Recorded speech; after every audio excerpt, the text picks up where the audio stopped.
Hey, how are you guys doing? So we're going to go to the 9th episode of Nijigaku. Of course, as normal, if you want to watch it through the main legal source, it's through Crunchyroll. You'll probably need a premium subscription to watch it. And of course, at the end, I will have a poll just like normal where you can rank the girls based on this episode. 1 goes to your favorite girl and 13 goes to your least favorite girl. We also got subunits ranked 1 through 4. Again, the link will be in the description below, just like normal. So, of course, this episode, we are likely going to see Mia's development. At least that's what we could have inferred from the preview. And of course, last episode we had the group song Tokimeki Runners. So we're past this. So Shihiko is kind of part of the group now. But how about Mia and Lanzhu and what's going to happen? So I guess we'll have to watch episode to figure out. So we're going to be, of course, starting with this scene right here. This is where we're going to have Mia talk about a little bit of her past. And she's trying to figure out, what's going on, and we get to see a little bit of young Mia, but we'll see more about that later. So Mia is sitting on the side and she's watching Tokimeki Runners on her phone, and who finds her? Well, it's you. And you sees, oh, that's pretty interesting, why are you watching that? But then one important text comes up and you can quickly skim it. The idea is Lanzhu is leaving, as she kind of mentioned, because she has nothing else she can do. But Mia's like, whoa, you can't just ditch me. I need you so you can sing my songs for me. So kind of the idea that she doesn't want to sing, but she wants someone else to sing for her. Shihiko also finds out and she communicates that with the rest of the girls, and she kind of gets a brief message just saying, I need to go back home. So Mia is kind of mad and she goes find Lanzhu and is like, what are you doing? And Lanzhu's like, I told you guys, I did everything I could do as an idol. I mean, no you didn't, but okay, whatever you want to say, Lanzhu. But she's basically stuck on the idea that there's nothing else she can do. She's just done being an idol and wants to go home. The girls kind of beat me as a group. But, I don't know. I feel like she's more like fighting herself rather than actually believing it. But the idea is she's saying that she can reach her, but no matter what, she can't reach her goal. So Mia's like, okay, well, I'll just write the even better song, the perfect song for Lanzhu, and have her sing, and I'll convince her to not leave. But she's kind of saying, I need her so she can sing my songs. And of course, not her herself singing her songs. So she's going to be writing this ultimate song for Lanzhu, and she's going to work on it. We have Shihiko, and she wants to try to apologize, saying, I'm sorry I became an idol. I didn't think that was going to make you mad. But Lanzhu just kind of just runs away. Like she's unable to communicate how she feels, and she rather hides behind something. So okay, but basically Mia goes and writes the song. She gets ready and she is very pumped up to show it to Lanzhu. So she then goes and shows her ultimate song for her, and that one she wrote just for Lanzhu. And Lanzhu's like, yeah, this is a fantastic song, but the song's not for her. And I don't know if she's trying to apply like this is Mia's song, Mia should sing it, or rather, I'm not an idol anymore, so it's not for me. I'm not going to sing anymore. Wasn't exactly clear about that. But we have Mia, and she gets pretty pissed, and she always likes throwing out those English phrases, which is kind of funny and odd, where just perfect English being thrown out there. But the girls are not very happy. Mia is kind of mad because she thought this is the perfect song for her. Rina tries to calm her down, but instead her hand gets slapped. Ooh, aggressive by Mia here. But Mia then goes and talks to Rina, of course over burgers, because what else are they going to do? But Mia kind of talks about her past and her reputation as a Mia Taylor family. And we get to see a bit more of young Mia, which I'm always glad to see the young versions of these girls. But she was talking about you used to sing a lot. And that was actually kind of true in All Stars as well.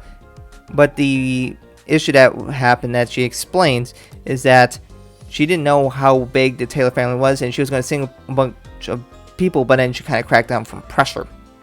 And that's actually kind of true. How that's the problem that she had in All Stars as well, is that she liked singing, she loved singing with her friends or to her family, but when she had to sing to a bunch of people, she kind of cracked under pressure. And there was a big pressure under the Taylor family name, because they are very prestigious and very well known in the music industry.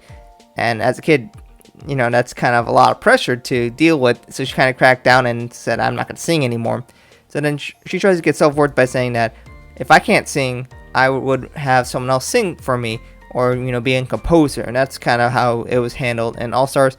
And she was also getting comforted by Rina. There's a slight difference in how it's handled, because Mia kind of cracked down for pressure, saying because Lanzhu was forcing her to write a bunch of songs, and Lanzhu wasn't like most obvious in showing I care about you. But in this, it's more like Lanzhu's like, I don't want to do your songs, and Mia's pissed like I'm not good enough. So it's a slight different direction, but it's kind of the same similar story here, so it's not that far off. And Mia ends up saying there is no worth in a girl in a Taylor family who can't sing, but I don't think that's necessarily true. I thought one of her parents wasn't a singer, so I don't know why she thinks that. But anyways, the idea is she was going to take Lanzhu, someone who could sing very well and be an idol, and give her song self-worth and be able to promote her. But Rina's like, I don't care about that. I want to hear your song. I want to hear you sing it. So then Mia's like, alright, I'll need to rewrite that song for me. So she goes and does that. The girls encourage her to do it, help them out. But then I'm just like, I'm going to leave tonight. So the girls got to hurry it up. She did go, and the girls then tried to stall Lanzhu and say, don't leave. We have Mia. She's going to write a song. That's going to convince you to stay. Lanzhu's like not very convinced by that. But Mia's like, no, I got this. So Mia brings the song, and Lanzhu's like, no, I don't care what you write. I'm still leaving. This song was not for Lanzhu, which she didn't realize this is Mia Taylor's song. And Mia's like, these girls accepted me. Now I'm going to show you my song and make you join. So without further ado, let's go and listen to Mia's song. I used to look above at stars and chase. Never had to doubt what I. When did it happen? Turned away my face. When did it happen? Pain increasing. Take your hand out, we can reach. Always been there to be free. It's getting loud onto a screen. We're starting this Friday. So that was Mia's song, and they kind of have that film cinematic, dramatic kind of look to the MV, and it was kind of interesting. It seems so weird to have the lyrics just only in English. I know we had our songs like that before, but in the anime itself, kind of feels very weird. And I'm not 100% sure why she was in her cat jacket suit. Like, this isn't Rin or Rina. But yeah, and also it was weird to see the Thanksgiving outfit. I know that's one of her cards, one of her ultra rares, and they showed those ultra rares there. But it does not feel fitting at all for this MV whatsoever. But for the song itself, I think it's okay. I mean, there's a very touching message behind it. But I liked her other songs better, to be honest. I felt like there could be more to it to really make it more exciting. But of course, it still looks very nice, as all the MVs. So the girls will then see that they want Lanzhu to be an idol with her. And they kind of have to convince her a lot. And Lanzhu's like, well, I have this problem though, is that, I don't have any friends, and Shihiriko's my only friend. And to kind of elaborate, because I don't think they've elaborated that well in here, is that Lanzhu kind of explains that, when she first comes, everyone's like idolizes her and adores her, saying, wow, you're so amazing, you're so pretty, you're so perfect. But then over time, people were like, she's so perfect, I don't deserve to be next to her. I'm going to distance myself from her because she's so different, she's so perfect, she's so beautiful. And that causes people to separate themselves because they don't think they should be next to her, or they don't deserve to be next to her, or whatever the reason is. So that's why she can't make friends, because everyone's like, well, she's an idol, I can't be your friend. I'm not an idol. So I guess that's kind of the problem that Lanzhu has. But she's like, I don't understand why people don't avoid me. I guess that's kind of the reasoning. But these girls are saying that, we still want you to be part, and you can be our friend, and we did all this just for you. So Shihiriko gives Lanzhu a hug, and Lanzhu is going to be the rival of me, apparently. But Lanzhu's like, you just started, how can you be my rival?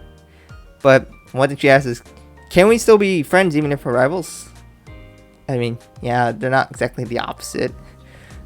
And that's like what Kana does too. But yeah, you can be friends and rivals, Lanzhu. I don't know why that was a question, but okay.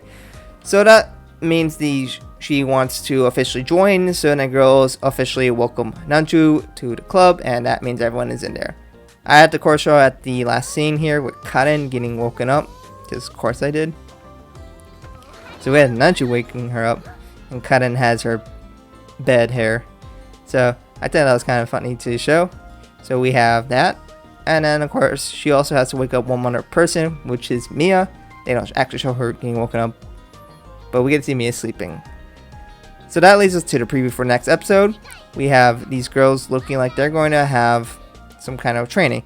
Of course, there's this scene. I'm sure there's no way possible that someone's going to abuse this or upload some kind of image or editing on YouTube, because of course that would never happen. I'm sure they did this for a reason though, because they think the fans would enjoy that. But it looks like these girls are going to go out and eat and enjoy themselves. So just kind of, I don't know if I want to say filler, but more of a episode where the girls just hang out and do their stuff. We had this in season 1. They have this like in every season. It's just some kind of training, I guess. These girls will hang out. They're all officially together. They'll have all their moments together and goof around and have fun and train and etc. So that will be probably episode 10. Then we'll have 11, 12, and 13. One of them will probably be a rebirth song, maybe a group song. We already got Tokyo Make Runners, but it wasn't new, so that's my guess. Probably 2 more songs here within 11, 12, or 13. Probably one for episode 13. Rebirth might be 11 or 12. But that is my guess. But hey, we officially have all the girls a part of the club. It only took like forever. So I'm excited to see how these girls will all interact with each other, all being a part of the club. And now we don't have to worry about Lanzhu and her antics. Let's just leave it at that. But yeah, so what do you guys think about that in comments below, and how he handled all of the new versions of these girls, let's say, for the Rebirth girls? How do you like they handled Lanzhu's conflict that she has, and how she decided to eventually join their group? Let me know about that in the comments below. Did you like that direction? It's probably better than the All-Star story, which I had things that I liked and appreciate, and you know, they took kind of part of the main conflict that Mia has, which was, I mean, I figured I was always fine because that wasn't a problem. They took part of Shirika's conflict. I thought that was also fine. Lanzhu, they kind of had to throw that away, probably for good reasoning. But let me know what you guys think about this episode in the comments below, and how these new version of these girls, how do you feel about them, and if you like that direction that they took. Let me know about that in the comments below. Of course, let me know what you guys think about Mia's development specifically because of this episode, and what do you think about that song? Let me know all about that in the comments below. And of course, there's the poll where you can rank the girls as well. Please do participate in that if you're interested. Link in the description below. Anyway, thank you guys for watching. I hope to catch you guys in another video soon.